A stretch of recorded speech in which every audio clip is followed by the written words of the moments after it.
ಟಾಸ್ಕ್ನಲ್ಲಿ ಸೋಲುವ ಸದಸ್ಯರು ಮೊದಲ ಟಿಕೆಟ್ ಪಡೆಯಲು ನಡೆಯುವ ಮುಂದಿನ ಟಾಸ್ಕ್ಗಳಿಂದ ಔಟ್ ಆಗುತ್ತಾರೆ. ಎಸ್ ಗುರು, ಕೊನೆಗೂ ನಾವೇನ್ ಅನ್ಕೊಂಡಿದ್ವಿ ಆ ದಿನ ಬಂದೇ ಬಿಡ್ತು. ಆಲ್ಮೋಸ್ಟ್ ಇವಾಗ ಟಾಪ್ 6 ಟಿಕೆಟ್ ಅಂದ್ರೆ 6 ಜನಕ್ಕೆ ಏನು ಟಿಕೆಟ್ ತಗೊಳ್ತಾರೋ ಟಾಪ್ಗೆ, ಅದಕ್ಕೆ ಆಕ್ಚುಲಿ ಇವತ್ತು ನೀವು ನೋಡ್ತಾ ಇರ್ಬೋದು ಟಾಸ್ಕ್ ನಡೀತಾ ಇರ್ಬೋದು. ಆಲ್ಮೋಸ್ಟ್ ಈ ವಾರ ಪೂರ್ತಿ ನಡೀತದೆ ಅಂತ ಅನ್ಸುತ್ತೆ. ಆದ್ರೆ ಇಲ್ಲಿ ಒಬ್ಬರು ಇನ್ನೊಬ್ಬರನ್ನ ಆಯ್ಕೆ ಮಾಡ್ಕೊಂಡು ಅವರಿಬ್ಬರೇ ಆಟ ಆಡ್ಬೇಕು. ಅವರಿಬ್ಬರಲ್ಲಿ ಯಾರು ಸೋಲ್ತಾರೋ ಅವರು ಈ ವಾರದಲ್ಲಿ ಏನು ಆಟಗಳಿದೆಯೋ ಅದರಿಂದ ಹೊರಗಡೆ ಉಳಿತಾರೆ ಅಂತ ಆಕ್ಚುಲಿ ಈ ಒಂದು ಟಾಸ್ಕ್ ಗಳಲ್ಲಿ ಹೇಳಿದ್ದಾರೆ. ಎಸ್, ಇಲ್ಲಿ ಧ್ರುವಂತ್ ಅವರಿಗೆ ನೀವು ಒಬ್ಬರನ್ನ ಆಯ್ಕೆ ಮಾಡ್ಕೊಳ್ಳಿ ಅಂತಂದ್ರೆ ಆಲ್ಮೋಸ್ಟ್ ಇಲ್ಲಿ ಗಿಲ್ಲಿಯನ್ನ ಆಯ್ಕೆ ಮಾಡ್ಕೊಂಡ್ರು. ಯಾಕೆ ಅಂತಂದ್ರೆ ಅವ್ರಿಗೆ ಧನುಷ್ ಅವರನ್ನು ಕೂಡ ಆಯ್ಕೆ ಮಾಡ್ಕೋಬಹುದಾಗಿತ್ತು. ಆದ್ರೆ ಧನುಷ್ ಅವ್ರ ಜೊತೆ ಜಾಸ್ತಿ ಬಾಂಡಿಂಗ್ ಇರ್ಲಿಲ್ಲ.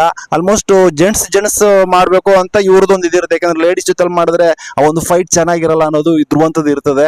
ಅದಕ್ಕೆ ಗಿಲ್ಲಿಯನ್ನ ಆಯ್ಕೆ ಮಾಡ್ಕೊಂಡಿದ್ದಾರೆ. ರಘುವರನ್ನು ಕೂಡ ಆಯ್ಕೆ ಮಾಡ್ಕೊಂಡಿಲ್ಲ, ಗಿಲ್ಲಿನೇ ಬೇಕು ಅಂತ ಆಯ್ಕೆ ಮಾಡ್ಕೊಂಡಿದ್ದಾರೆ. ವಿಚಿತ್ರ ಅಂದ್ರೆ ಗಿಲ್ಲಿ ಮುಂದೆ ಈತನದು ಏನಂದ್ರೆ ಏನು ನಡೆಯಲ್ಲ ಗುರು. ಯಾಕೆ ಅಂತಂದ್ರೆ ಗಿಲ್ಲಿ ಆಲ್ಮೋಸ್ಟ್ ಮಾತಲ್ಲೇ ಈತನನ್ನ ಕಟ್ಟಾಕಿ ಸೋಲಿಸ್ಬಿಡ್ತಾನೆ. ಯಾಕೆಂದ್ರೆ ಈತನಲ್ಲಿ ಒಂದು ನೆಗೆಟಿವಿಟಿ ಇದೆ, ನಿಮ್ಗೆಲ್ರೂ ಕೂಡ ಗೊತ್ತಿದೆ. ನಾನು ಮನೆಯಿಂದ ಹೊರಗಡೆ ಹೋಗ್ತೀನಿ ಆ ಒಂದು ನೆಗೆಟಿವಿಟಿನೇ ಇಟ್ಕೊಂಡು ಇಲ್ಲಿವರೆಗೂ ಕೂಡ ಗಿಲ್ಲಿ ಇವನನ್ನ ಆಟ ಆಡಿಸ್ಕೊಂಡಿದ್ದಾನೆ. ಹಾಗಾಗಿ ಈತನಲ್ಲಿ ನೆಗೆಟಿವಿಟಿ ಜಾಸ್ತಿ ಇರೋದ್ರಿಂದ ಆಲ್ಮೋಸ್ಟ್ ಈಗೇನು ಕೊಟ್ಟಿದ್ದಾರೆ ಈ ಒಂದು ಟಾಸ್ಕ್ ಅಲ್ಲಿ ನಮ್ಮ ಪ್ರಕಾರ ಗಿಲ್ಲಿ ಪಕ್ಕ ಗೆಲ್ತಾನೆ ಅಂತ ಕಾಣಿಸುತ್ತೆ.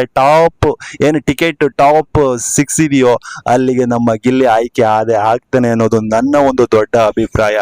ಎಸ್, ಯಾಕೆ ಅಂತಂದ್ರೆ ಇಲ್ಲಿ ಬೇರೆಯವರು ಯಾರಾದ್ರೂ ನೀವು ಒಂದು ವೇಳೆ ಧನುಷ್ ಆಯ್ಕೆ ಮಾಡ್ಕೊಬಿಟ್ಟಿದ್ರೆ ಗಿಲ್ಲಿನ ಸ್ವಲ್ಪ ಕಷ್ಟ ಆಗ್ಬಿಡ್ತಿತ್ತು ಅಲ್ವಾ. ಧನುಷ್ ಯಾಕೆ ಅಂತಂದ್ರೆ ಈ ಹಿಂದೆ ನೋಡಿರ್ಬಹುದು ಒಂದು ಆಟ ಆಡಿದಾಗ ಆಲ್ಮೋಸ್ಟ್ ಇದು ಏನದು ಕ್ಯಾಪ್ಟನ್, ಈ ವಾರದ ಲಾಸ್ಟ್ ಕೊನೆ ಕ್ಯಾಪ್ಟನ್ ಆಟ ಆಡಿದಾಗ ಧನುಷ್ ಮತ್ತೆ ಗಿಲ್ಲಿ ಆಲ್ಮೋಸ್ಟ್ ಧನುಷ್ ಗೆದ್ದಿದ್ದ. ಹಾಗಾಗಿ ಇಲ್ಲಿ ಧ್ರುವಂತ್ ಆಯ್ಕೆ ಮಾಡ್ಕೊಂಡಿದ್ದು ಬಹಳ ಅಂದ್ರೆ ಬಹಳ ಒಳ್ಳೇದಾಯ್ತು.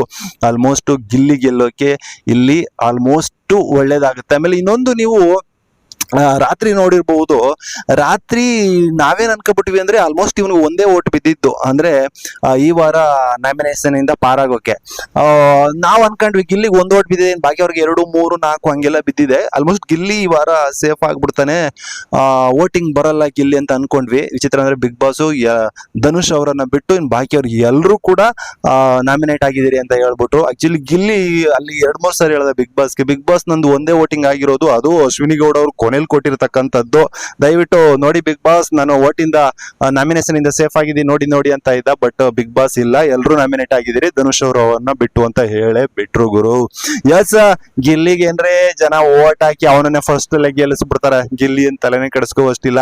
ಗಿಲ್ಲಿ ತಲೆ ಕೆಡಿಸ್ಕೋಬೇಕಾಗಿರೋದು ಏನೀಗ ಟಿಕೆಟ್ ಟಾಪ್ 6 ಇದೆ, ಈ ಒಂದಕ್ಕೆ ತಲೆ ಕೆಡಿಸ್ಕೊಂಡು ಇಲ್ಲಿ ಕರೆಕ್ಟ್ ಆಗಿ ಆಟ ಆಡಿ ಟಾಪ್ 6 ಅಲ್ಲಿ ಹೋಗಿ ಕೂತ್ಕೋಬೇಕು. ಟಾಪ್ 6 ಅಲ್ಲಿ ಹೋಗಿ ಕೂತ್ಕೊಂಡ್ರು ಆಲ್ಮೋಸ್ಟ್ ಬಿಡಿ ಟಾಪ್ 1 ಬಂದೇ ಬರ್ತಾನೆ. ನೆಕ್ಸ್ಟ್ ಅದರಲ್ಲಿ ಟಾಪ್ 3 ಇದ್ದೇ ಇರ್ತಾನೆ, ಟಾಪ್ 1 ಕೂಡ ಅದೇ ಆಗ್ತಾನೆ ಅಂತ ಅನ್ನಿಸ್ತಾ ಇದೆ. ಅದ್ರಲ್ಲಿ ಡೌಟ್ ಬೇಡ, ನೋಡೋಣ. ಯಾಕೆಂದ್ರೆ ಈಗ ಧನುಷ್ ಕೂಡ ಪೈಪೋಟಿ ಇದ್ದಾನೆ, ಇನ್ನೊಂದ್ ಕಡೆ ರಘು ಅವರು ಪೈಪೋಟಿ ಇದ್ದಾರೆ ಟಾಪ್ 1 ಬರೋಕೆ. ಆಮೇಲೆ ಇನ್ನೊಂದ್ ಕಡೆ ಅಶ್ವಿನಿ ಗೌಡ ಅವರು ಕೂಡ ಪೈಪೋಟಿ ಇದ್ದಾರೆ. ಈಗ ಇತ್ತೀಚೆಗೆ ಧ್ರುವಂತ್ ಕೂಡ ಪೈಪೋಟಿಲಿ ಇದ್ದಾನೆ. ಧ್ರುವಂತ್ಗೆ ಆತರ ಮೈನಸ್ ಪಾಯಿಂಟ್ ಏನು ಅಂದ್ರೆ ಇತ್ತೀಚೆಗೆ ಚೆನ್ನಾಗಿ ಆಟ ಆಡ್ತಾ ಇದ್ದಾನೆ. ಏನ್ ಮೈನಸ್ ಪಾಯಿಂಟ್ ಅಂದ್ರೆ ಆಲ್ಮೋಸ್ಟ್ ನಾನು ಮನೆಗೆ ಹೋಗ್ತೀನಿ ಅಂದಿದ್ದೆ, ಅವ್ನಿಗೆ ಮೈನಸ್ ಪಾಯಿಂಟ್. ನೋಡೋಣ ಇವತ್ತು ಗಿಲ್ಲಿಯ ಆಟ ಯಾವ ರೀತಿ ಇರುತ್ತಂತೆ, ರೋಚಕವಾಗಿದ್ದೇ ಇರುತ್ತೆ. ಎಸ್, ನಿಮ್ಗೆ ಅನಿಸ್ತು ಈ ಪ್ರೋಮೋ ನೋಡಿ ಕಮೆಂಟ್ ಮಾಡಿ. ನಮಸ್ಕಾರ.